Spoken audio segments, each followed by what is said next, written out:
Helmet तो हम लोग कर रहे थे complete Indian geography for government exam और काफ़ी लेक्चर्स हम लोग कंप्लीट कर चुके हैं।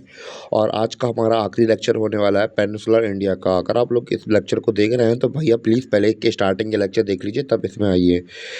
तो स्टार्ट करते हैं अपना लेक्चर बिना किसी देरी के। तो भैया हम लोगों ने कल के वीडियो में हम लोगों ने ताप्ती रिवर और जो हमारे वेस्टर्न घाट थे उनको निपटा लिया था। और आज के लेक्चर में हम लोग बात करेंगे नीलगिरी हिल्स के बारे में, यानी कि नीलगिरी पहाड़ियों के बारे में हम लोग आज बात करेंगे। तो ये रही हमारे नीचे नीलगिरी हिल्स, इनको हम लोग समझते हैं अब। तो भैया मैंने कर दिया थोड़ा सा जूम, तो भैया आपको ये नीलगिरी हिल्स दिख रही होंगी यहाँ पे, ये मैंने मार्क कर दिए हैं। और थोड़ा सा हिस्सा हमारा ये अलग होगा नीलगिरी हिल्स का, इसके बारे में बात करेंगे। और अब हम लोग बात करेंगे इसके एक्सपेंशन के बारे में। तो भैया कौन कौन से क्षेत्रों में फैला हुआ है इसके बारे में चर्चा करते हैं। तो ये बेसिकली हम लोग को दिख रहा होगा, 3 क्षेत्रों में फैला हुआ दिख रहा होगा। सबसे पहले हम लोग बात करें कहाँ कहाँ फैला है। तमिलनाडु, कर्नाटका और केरला। और मैक्सिमम पार्ट जो है वो हम लोग बात करें कहाँ पे है, मैक्सिमम पार्ट तमिलनाडु के अंदर है। कहाँ पे हमें देखने को मिला है, तमिलनाडु में। तो भैया इतना क्लियर हुआ, एक्सपेंशन क्लियर हुआ, कहाँ कहाँ पे कितना कितना फैला हुआ है। तो भैया एक्सपेंशन तो समझ में आ गया हमें। अब हम लोग बात करेंगे कि जो नीलगिरी हिल्स हैं उसमें तमिलनाडु की कुछ खास बातें हैं, तो उनको हम लोग समझते हैं। तमिलनाडु के जो आपको ये 2 बूंदी दिख रही होंगी, तो ये भैया लेफ्ट में जो बिंदु दिख रही है आपको, तो भैया ये है इधर पे क्या है, इधर पे एक फेमस टूरिस्ट डेस्टिनेशन है जिसका नाम ऊटी है। तो भैया ऊटी आपने सुना होगा, और इसका अब नया नाम हो चुका है क्या, उधा गमा नंदलम। तो भैया ये क्या है, एक टूरिस्ट डेस्टिनेशन है। तो काफ़ी अच्छी जगह है, काफ़ी अच्छी। पे मैं तब छोटा था, मैंने शायद एक मूवी देखी थी इसके ऊपर। आप लोग कमेंट में नाम बताइए। उसमें ऊटी वगैरह से आता है हीरो और फिर मुंबई वगैरह में बस जाता है। तो भैया काफ़ी अच्छी मूवी थी। और वो कहाँ से आया था, ऊटी से। तो भैया ऊटी क्या है, एक टूरिस्ट डेस्टिनेशन है, काफ़ी अच्छी सुंदर जगह है ये। और भैया दूसरा फीचर है हमारा डोंडा बेटा। तो भैया जस्ट इसके राइट में देखिए, ऊटी के बगल में आपको ये वाला डॉट दिख रहा होगा, ये वाला डॉट। तो यहाँ पे आपको दिख रहा होगा डोंडा बेटा पीक। तो भैया यहाँ पे नीलगिरी जो हमारी पहाड़ियाँ हैं, यहाँ की सबसे ऊंची क्या है, पीक है। और इसकी ऊंचाई कितनी है हम लोग बात करें तो इसकी ऊंचाई है 2637 मीटर। तो भैया आप लोग एक पॉइंट याद होगा कि हमारी अनुमलई थी वो हाईएस्ट पीक थी। इसमें और उसमें ज़्यादा अंतर नहीं है। तो यहाँ पे हमारा डेटा लिखा हुआ भी है, जैसे अनामलई थी उसकी हाईएस्ट पीक थी कितनी, 2895 मीटर। तो ये ज़्यादा डिस्टेंस नहीं है, दूरी नहीं है 2600, यानी कि ज़्यादा दूर दूर नहीं है, बस केवल 100-200 मीटर का अंतर ही है। तो भैया वो हमारी पहली हाईएस्ट पीक थी साउथ इंडिया की। तो भैया अब हम लोग बात करें डोंडा बेटा है, ये क्या है, नीलगिरी हिल्स की सबसे हाईएस्ट पीक है। नीलगिरी हिल्स की हाईएस्ट पीक है। पर बात करें पूरे पेनिनसुलर प्लेट्यू की, पूरे पेनिनसुलर वाला एरिया है साउथ इंडिया की, तो पूरे साउथ इंडिया की दूसरी हाईएस्ट पीक है। तो इतना क्लियर हुआ, पेनिनसुलर इंडिया की दूसरी हाईएस्ट पीक है। और पहली कौन थी, अनामलई। दूसरी कौन है, दूसरी कौन है, डोडा बेटा। तो भैया इतना क्लियर हुआ या नहीं क्लियर हुआ, नहीं तो बताइए, और हाँ तो फिर तब भी बताइए। और नीलगिरी हिल्स की एक बात, खास बात और है। आप लोग सोचिए भैया, यहाँ से हम लोगों की ईस्टर्न घाट आ गए, यहाँ से साइड से यहाँ से आ गया वेस्टर्न घाट। ये थोड़ी स्लाइड नीचे हो जाती है। तो भैया यहाँ से आ गया वेस्टर्न घाट, यहाँ से आ गया वेस्टर्न घाट, और यहाँ से आ गया ईस्टर्न घाट। और भैया मिलते कहाँ पे है, ये नीलगिरी हिल्स में मिलते हैं। तो भैया हम लोग यहाँ पे पॉइंट लिख भी दिया है, मीटिंग पॉइंट या फिर junction for western and eastern Ghat. या फिर हम लोग बात करें एक मिडिल पॉइंट बन जाता है जहाँ पे हमारे वेस्टर्न घाट और ईस्टर्न घाट आके मिल जाते हैं। तो इतना क्लियर तो हो गया होगा आप लोगों को। तो हम लोगों ने एक चीज़ के बारे में बात नहीं की थी, यहाँ पे हमारी हमने बात की थी कि ये नीलगिरी हिल्स में थोड़ी सी हिस्सा अलग भी है हमारा। और इसे क्या कहा जाता है, पलानी हिल्स कहा जाता है, पलानी हिल्स। तो भैया यहाँ पे एक फेमस टूरिस्ट डेस्टिनेशन है जिसका नाम क्या है, कोडाईकनाल। तो कोडाईकनाल क्या है, एक फेमस हिल स्टेशन है जिसकी पिक्चर हम लोग अभी आगे डिस्कस करेंगे। तो भैया एक से बढ़कर एक सुंदर पिक्चर देखेंगे इस पिक्चर वीडियो के अंदर। तो भैया लेक्चर भी कंप्लीट हो रहा, मैपिंग भी कंप्लीट हो रही है, और पिक्चर्स भी आ रही हैं देखने के लिए, जिससे कि आपके कॉन्सेप्ट हैं वो पूरे क्लियर हो जाएंगे। पता है थोड़ी बहुत प्रॉब्लम्स आती हैं लेक्चर्स में, पर काफ़ी जितना हो सकता है उतना तो करने की कोशिश करता ही हूँ मैं। तो भैया आप लोगों ने तमिलनाडु के स्पेशल फीचर देख लिए थे नीलगिरी के। अब भैया कुछ हिस्सा आता है कर्नाटका में भी। तो कर्नाटका में भैया जो आपको ये हरा एरिया दिख रहा है, कर्नाटका में ये हरा एरिया आपको दिख रहा है नीलगिरी हिल्स का।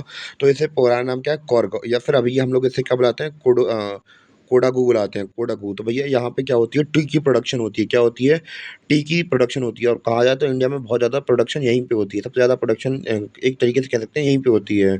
और यहाँ 2 प्रकार की हम लोग बात करें कॉफ़ी उगाई जाती है। पहली होती है अरेबिका और दूसरी होती है रोबस्टा। जो अरेबिका होती है अरबिका होती है तो ये स्वीट कॉफ़ी होती है। कैसी होती है? स्वीट, मीठी-मीठी लगती है। और जो रोबस्टा होती है स्ट्रॉन्ग होती है, पर ये स्ट्रॉन्ग का मतलब क्या है? बिटर होती है, यानी कड़वी होती है। स्वाद का ना ऐसा आदमी बोलता है शुरू में क्या अच्छी कॉफ़ी है, तो ऐसा सीन रहता है।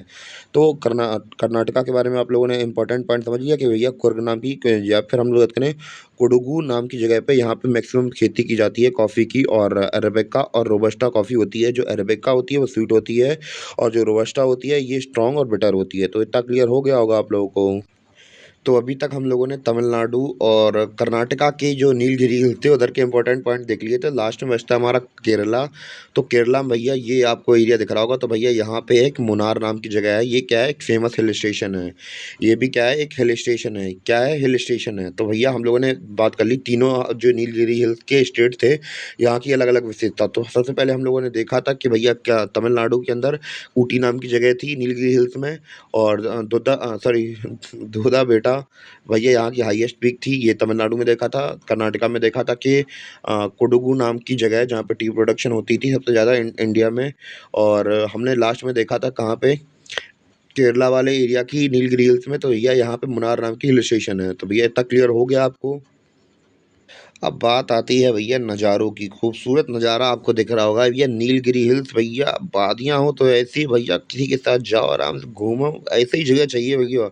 और सोलो ट्रिप पे जाओ तो और ज़्यादा मज़ा आता है भाई साहब। ऐसी जगह पहाड़ों पे चढ़ो, कूदो फांदो, कूदो नाचो, वाह मज़ा आता है बड़ा यहाँ पे ऐसी जगह जाने में। अरे भैया यहाँ पर गाड़ियाँ नहीं चलती हैं वरना बदबू बहुत गंदी आती है। जी भैया नीलगिरी भाई साहब सुंदर नज़ारा है। इधर पे एक बार चोटी पे जाके बैठ के लेट के आराम से सीन देखो सामने वाला, गजब मजा आ जाए। ये नीलगिरी हिल्स में जाने का मजा ही कुछ और आलवानी। ये रही हमारी ऊटी। हमका लगभग है कि बहुत अच्छी जगह है, हमको जाना चाहिए ऊटी में। तो ये लगे हैं कैंप। अरे भाई साहब पार्क आर्क बने हैं भाई साहब। दोपहरिया में ऐसी नाचो यहाँ पे हमें नहाओ तो हमका लगभग बहुत मजा आ जाए। मैनू गल सी बहुत अच्छी जगह लगवन तू। ऊटी भैया ऊटी तो कमाल ही है भाई। यहाँ पे घूमने में मज़ा बहुत आएगा। लगता है प्लान बनाना ही पड़ेगा। और ये हमारी कोडी कनल हिल्स भैया। गजब गजब गजब किए पड़े भाई साहब। क्या सुंदर नज़ारा दिखा दिए। कोडगू कोडगू कोडगू भाई साहब। यहाँ कुछ खास समझ में नहीं आ रहा क्या करेंगे जाके। उधर पे तो मज़ा आता है नहाने वगैरह में। भाई साहब यहाँ खड़े होके देखिए जरा कितना मस्त नज़ारा लगेगा। फोटो वोटो क्लिक करिए तो करंट लगेगी जी एकदम जगह बिल्कुल। चलो नज़ारे ख़त्म होते हैं, अपनी पढ़ाई पे वापस आते हैं। अरे ये दीदी क्या कर रही हैं यहाँ पे? दीदी जाइए घर पे, कोई खो जाएगा कुत्ता आपका। कुत्ता खदेड़ लेगा आपको पीछे से। तो बिना किसी देरी के चलते हैं अपनी ईस्टर्न घाट्स पर। वेस्टर्न घाट तो हमने निपटा लिए थे, अब बात करेंगे ईस्टर्न घाट्स की। तो कहाँ-कहाँ फैली हुई हैं हम लोग ज़ूम करके मैप इन में देखते हैं भैया। थोड़ी बहुत उड़ीसा में है, फिर थोड़ी बहुत आंध्र प्रदेश में है, हम लोग देख रहे हैं। और फिर बाद में हम लोग बात करें तमिलनाडु में कहाँ-कहाँ पे हैं। एक्सपेंशन देख लेते हैं, विस्तार कहाँ-कहाँ पे है। उड़ीसा, आंध्र प्रदेश और तमिलनाडु में है। इतना क्लियर हुआ। उड़ीसा, आंध्र प्रदेश, तमिलनाडु। उड़ीसा, आंध्र प्रदेश, तमिलनाडु, उड़ीसा, आंध्र प्रदेश, तमिलनाडु। बार-बार बोल रहा हूँ कि दिमाग में बैठ जाए आप लोगों के। तो क्या डिफरेंस है ईस्टर्न घाट और वेस्टर्न घाट में? भैया आप लोग खुद देख सकते हैं कि यहाँ पे ये कंटिन्यूअस फ्लो में चल रही हैं। थोड़ी बहुत तो चलती हैं, लास्ट में ज़रूर आके ब्रेक हो जाती हैं यहाँ पे। पर ये क्या है डिसकंटिन्यूअस है। थोड़ी बहुत यहाँ चली, फिर डिसकंटिन्यू हो गई, फिर थोड़ी बहुत चली, फिर यहाँ चली, फिर यहाँ चली, फिर यहाँ चली, फिर यहाँ चली। तो ऐसे करके डिसकंटिन्यू चलती हैं। ऐसा नहीं है कि कंटिन्यू चलती रहती हैं। तो इतना बहुत क्लियर हो गया होगा आप लोगों को। और थोड़ा बहुत डिफरेंस और सिमिलरिटीज़ देखते हैं। तो भैया आप लोग यहाँ पे देख रहे होंगे कि यहाँ पे जो स्लोप है वो कैसा बन रहा है। यहाँ पे जो हम लोग बात करें वेस्टर्न घाट कैसे हैं, थोड़े ऊँचे हैं, तो स्लोप कहाँ बनेगा? ईस्टर्न घाट की तरफ। इसलिए जो यहाँ की वेस्टर्न घाट यानी कि प्लेट्यू की जितनी भी रिवर्स होती हैं वो ईस्ट साइड पे फ्लो करती हैं, क्योंकि भैया ढलान है उस साइड पे। तो कैसा दिखता होगा भैया हमारा ये सामने से पेनिनसुला प्लेट्यू। तो आप लोग यहाँ पे देखिए ये हमारा अरेबियन सी। तो भैया ये अरेबियन सी यहाँ की बात चल रही है। यहाँ पे ये अरेबियन सी है। और हमने बात की वेस्टर्न घाट कैसे हैं, थोड़े उठे हुए हैं, और ईस्टर्न घाट थोड़े झुके हुए हैं। तो भैया यहाँ से थोड़ा झुकाव हुआ हमें देखने को मिलता है। और यहाँ ये हमारा बे ऑफ बंगाल। तो भैया आप लोगों को एक क्लियरली आइडिया लग गया होगा कि भैया जो यहाँ की रिवर्स हैं वो ईस्ट साइड पे क्यों फ्लो करती हैं। भैया आप लोग खुद देख रहे हैं कितनी लंबी चौड़ी ढलान है यहाँ पे, क्योंकि वेस्टर्न घाट थोड़े लंबे होते हैं। इतना बहुत तो क्लियर हो ही गया होगा आप लोगों को। अब भैया जो आपको पहाड़ियाँ दिख रही होंगी ईस्टर्न घाट पर, हम लोग इनके नाम के बारे में और डिस्कस करेंगे और यहाँ की हाईएस्ट पीक के बारे में बात करेंगे और यहीं पे हमारा जो ईस्टर्न घाट है वो कंप्लीट हो जाएगा। तो भैया ईस्टर्न घाट की भैया जो उड़ीसा में है, तो हम तो इसको नहीं पढ़ने वाले, इंपॉर्टेंट नहीं है भैया। तो हम लोग बात करेंगे आंध्र प्रदेश में है पहली। तो भैया इसका नाम है कितना, नालगोंडा, नौलगोंडा, सॉरी नालगोंडा। इसका नाम क्या है, नालगोंडा। मैं बार बार नाम बोला, नालगोंडा, नल्लामला और पालकोंडा, नल्लागोंडा, नालमाला और पालकोंडा, नल्लागोंडा, सॉरी नालगोंडा, नल्लामाला, पालकोंडा। ये हमारी ये हमारी कहाँ पे आती हैं, आंध्र प्रदेश में आती हैं। इतना क्लियर हुआ कौन कौन सी आंध्र प्रदेश में आती हैं, नल्लागोंडा, नालामला और पालकोंडा। इतना क्लियर हुआ। और भैया दूसरी हमारी यहाँ पे आती है तमिलनाडु साइड पे, तो वो है कौन सी, जवेदी हिल्स। कौन सी, जवेदी हिल्स और शिवरॉय, शिवरॉय, शिवरॉय, शिवरॉय, पंचमलई, पंचमलई। मलई के बारे में बता, पहाड़ी मलई के बारे में, पहाड़ी, पहाड़ी मंच, पंचमलई, पंचमलई, पंचमलई, पंचमलई, पंचमलई, पंचमलई। तो आपको क्लियर हो गया था पंचमलई। अब भैया हम लोगों ने यहाँ पे अनुमलई की बात की थी पिछली बार कि यहाँ पे वेस्टर्न घाट में हाईएस्ट पीक कौन सी थी, 2695 मीटर की थी अनुमलई की। अब हम लोग बात करेंगे यहाँ की हाईएस्ट, ईस्टर्न ईस्टर्न घाट की हाईएस्ट पीक कौन सी है। इसका नाम है जिंदागाड़ा पीक, जिंदागढ़ पीक। और इसकी हाईएस्ट पीक कितनी है, मतलब ऊंचाई कितनी है, 1690 मीटर। कितनी है, 1690 मीटर। 1690 मीटर हाईएस्ट पीक है ईस्टर्न घाट की। ईस्टर्न घाट की हाईएस्ट पीक है जिंदागढ़ा। तो भैया इतना क्लियर हुआ या नहीं, अगर कोई डाउट लगे तो आप लोग पूछ लीजिए। हमारे ईस्टर्न घाट यहीं पे हमारे कंप्लीट होते हैं। और अब बचा थोड़ा सा हमारा छोटा नागपुर प्लेट्यू, उसको निपटाते हैं जल्दी से और अपना लेक्चर खत्म करते हैं अपना यहीं पर। अरे दीदी अब गई नहीं यहाँ से, अभी कुत्ते के साथ, कुत्ता इतनी देर से खड़ा है, चिपक जाएगा अब। दादी चली गई यहाँ से। तो ये जहाँ दीदी हमारी खड़ी है यही है हमारी जिंदागढ़ा हिल। तो ये आपको दूसरी पहाड़ियाँ ऊंची लग रही हैं, वो ऊंची नहीं है, छोटी हैं ऐसे। यही हमारी जिंदागढ़ा पीक है ईस्टर्न घाट की। तो ये दीदी चले जाइए घर, वरना कुत्ता का दिल लेगा। हम लोग बात कर रहे थे अब छोटा नागपुर प्लेट्यू के बारे में।